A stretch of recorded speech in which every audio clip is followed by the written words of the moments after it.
Bismillahirrahmanirrahim. Wassalatu wassalamu ala asrafil anbiya'i wal mursalin nabiyina Muhammad wa ala alihi wa sahbihi ajma'in, amma ba'd. Assalamualaikum warahmatullahi ta'ala wabarakatuh. Waalaikumsalam warahmatullahi. Mga kapatid, mga magulang, sa pananampalatayang Islam, ang Islam po ay hindi lang dasal at kaalaman.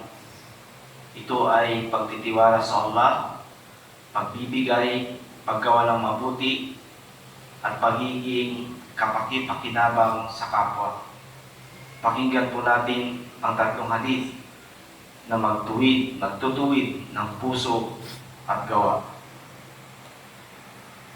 Bilang panguna, mga kapatid, noong kami pa ay hindi pa Muslim, nabanggit ng aking mahal na ama na sinabi niya, kailangan kong gumawa ng trabaho. Papasok ako ng trabaho para may makakain tayo. Walang tipikal na ama na hindi magsasabi ng gano'n sa kanyang mga anak. Kung kaya ako bilang dating Kristiyano, pumasok sa isip ko na kailangan talaga natin magkumayon, mag-aral, kumayon, at maging bihasa sa kung ano yung mga gawain natin para tayo ay mabuhay sa mundong ibabaw.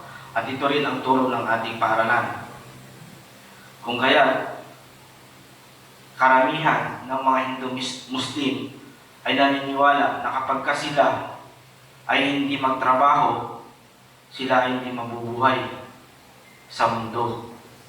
Ngayon, nung ako ay napasok na sa pananampalatayang Islam, alhamdulillah, ang Allah subhanahu wa ta'ala ay nagbigay ng liwanag sa ating kaisipan bilang mga Muslim na kailangan lang tayo magtiwala sa Allah subhanahu wa ta'ala, tanggapin natin ang qadar, destiny na ibinigay niya sa atin at hindi niya tayo pababayaan. Kung kaya, kailangan lang natin patabuhin ang ating tawakkul, ang ating pagtiwala sa Allah subhanahu wa ta'ala. Sabi ni Umar ibn al-Khattab radiyallahu anhu, nasabi ng Rasulullah sallallahu alaihi wasallam, sabi niya, kung kayo ay tunay na magtiwala sa Allah, pagkakalooban niya kayo ng kabuhayan, gaya ng mga ibon na umaalis silang gutom sa umaga at umuwi na busog. Kung narinig natin ang kwento na ito ng ating mga ulama, mga kapatid, ang isang ibon na mayroong inakay ay lilipad siya sa umaga at maghahanap ng kanyang pagkain. At darating siya na siya ay busog at meron din siyang pagkain na dala-dala sa kanyang mga inakay doon sa kanilang pugad. Kung kaya, ang Allah subhanahu wa ta'ala ay meron siyang nakalaang mga biyaya sa bawat nilikha niya dito sa mundo. Kung ang ibon lamang ay binigyan niya ng ganong pamamaraan ng kanilang ikabubuhay, papaano na lang kaya ang tao, di ba? Na ang tao, merong mas malaking utak, may pinag-aralan, alam niya kung ano lang nangyayari sa paligid. Kumpara sa ibon, na mas maliit ang utak ng ibon at wala siyang alam na gawin, kundi lumapad at maghanap ng kanilang pagkain, samantalang ang tao naman ay meron siyang utak, meron siyang kaisipan na kung ano yung kanyang gagawin sa kanyang buhay. Ang ibon ay nagtitiwala pero lumalabas at kumikilos. Ang ibig sabihin ng tawakkul ay hindi po katamaran. Ang tawakkul ay pagsisikap at buo ang ating tiwala sa Allah subhanahu wa ta'ala, na kung saan kahit na tayo ay kumayod, mag-overtime, ay hindi po madadagdagan ang biyayang nakasulat na sa atin. No po? At kung tayo naman ay matutulog, o di kaya hindi tayo gumawa ng kung ano, ay hindi naman po mababawasan yung biyaya na ibibigay sa atin ng Allah subhanahu wa ta'ala. Kaya lang, kung ganun yung gagawin natin, hindi tayo gagalaw. Sabi ng ating mga ulama, ating mga magulang, mga nagtuturo sa atin, tayo ay magkakasala. So, kailangan natin magsikap, mga kapatid. Itong hadith na ito ay lumabas sa panahon ng mga sahaba, ay panahon na sila ay naghihirap sila.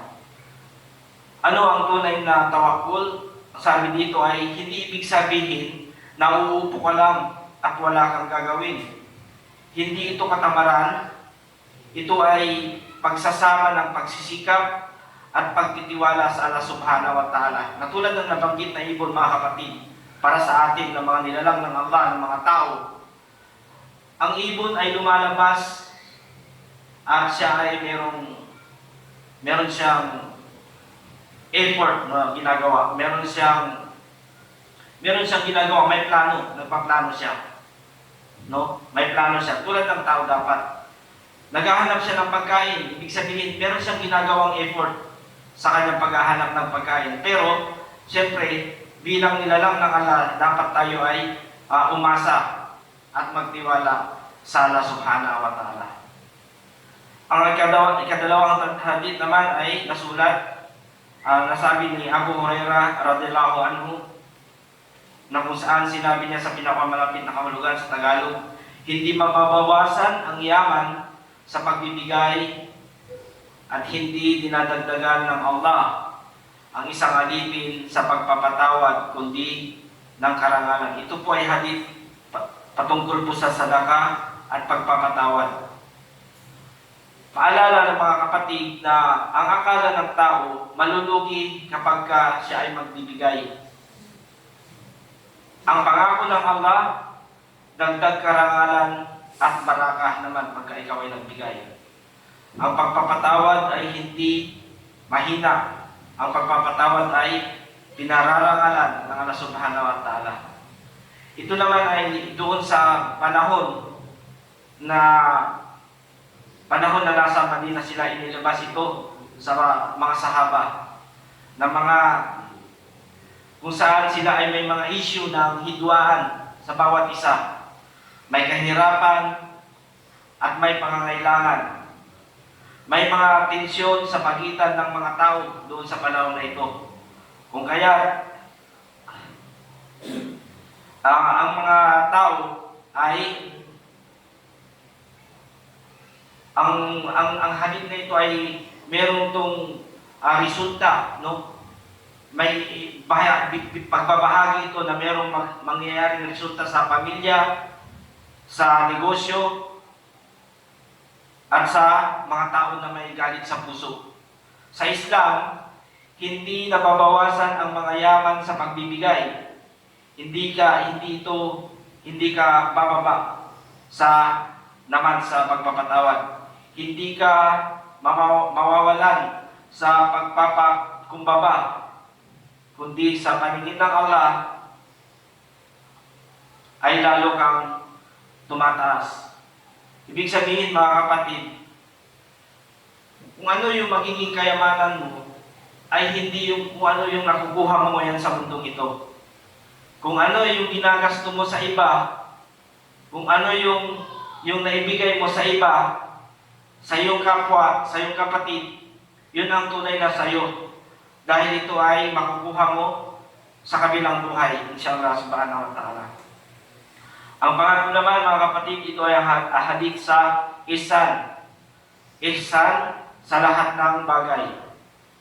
Si Shaddad ibn Aus radhiyallahu anhu, sinabi ng Rasulullah sallallahu alaihi wasallam sa pinakamalapit na kahulugan sa Tagalog, iniatas ng Allah ang paggawa ng kabutihan sa lahat ng bagay. Iniatas ng Allah ang kabutihan sa lahat ng bagay. Itong hadith nito ay lumabas at sinabi sa panahon na may digmaan ang mga naunang mga Muslim sa Madina. May mga digmaan na pinapahintulutan laban sa ang digmaan ay napahintulutan laban sa mga umatake sa mga Muslim doon sa panahon na yun. May mga hayop na kinakatay para sa kanilang pagkain. May pangangailangan na malinaw na batas sa pagtrato sa tao at sa hayop. So itong hadith na ito, mga kapatid, ay nailathala at binigay ng Propeta Muhammad sa mga tao dahil sa kabila ng digmaan, kahirapan, ay meron pa rin siyang inuutos na batas batas sa tao at batas sa kung paano pangalagaan ang hayop at kung paano ito tamang katayin.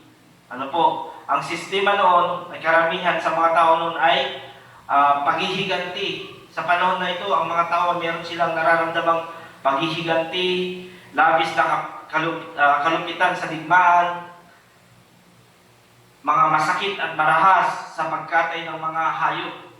Siyempre, siguro, yung tensyon na practice na ng mga tao, yung labis na sama ng loob nila sa kanilang mga kaaway, na ano na sila, na sanay na sila na kahit na para sa pagkatay ng kanilang kakainin, eh, marahas na silang pumatay ng mga hayop na kanilang kakainin. Kung kaya, tinuro ng propeta na kahit sa digmaan, merong ipinapatupad na hustisya sa taonan at sa mga hayop na kanilang kinakatay para gawing pagkain. Kahit sa pinaka masalimuot na panahon, ang isang bagay, hindi ibig sabihin na pwede kang maging malupit kahit na ito ay ikaw ay pinahintulutan. Meron kang dapat ginagawa na hindi ito masyadong harsh. Una, sa pagpatay sa kalaban at sa pagpatay sa hayop na kakainin. Anong ibig sabihin sa ihsan? Lahat na ihsan sa lahat ng bagay, ang ihsan ay gawin ang bagay na sa pinakamahusay na paraan. Ang ihsan ay may awa, may hustisya, at ang ihsan ay may takot sa Allah. Hindi lang ito tungkol sa pagpatay, ito ay prinsipyo sa buhay. Ang ihsan sa pamilya, ihsan sa kaaway, ihsan sa negosyo, sa hayop, ihsan sa salita, at ihsan din sa social media. Ang Islam ay hindi lang batas. Ito ay pagpapaganda ng asal kahit sa mahirap na sitwasyon. Kung kaya itong tatlong hadith na ito ang aral na pwede makukuha natin, mga kapatid, ito ang tawakkul sa Allah habang tayo ay kumikilos. Pangalawang hadith, magbigay at magpatawad, at ito ay hindi mo ikalulugi. Ang pangatlo ay gawin ang lahat ng may ihsan, may kahusayan. Kung isa sa buhay natin ito, hindi lang tayo magiging mabuting Muslim sa salita, kundi tayo ay magiging mabuting Muslim din sa gawa. Allahu a'lam. Wa assalamu alaikum warahmatullahi ta'ala wabarakatuh.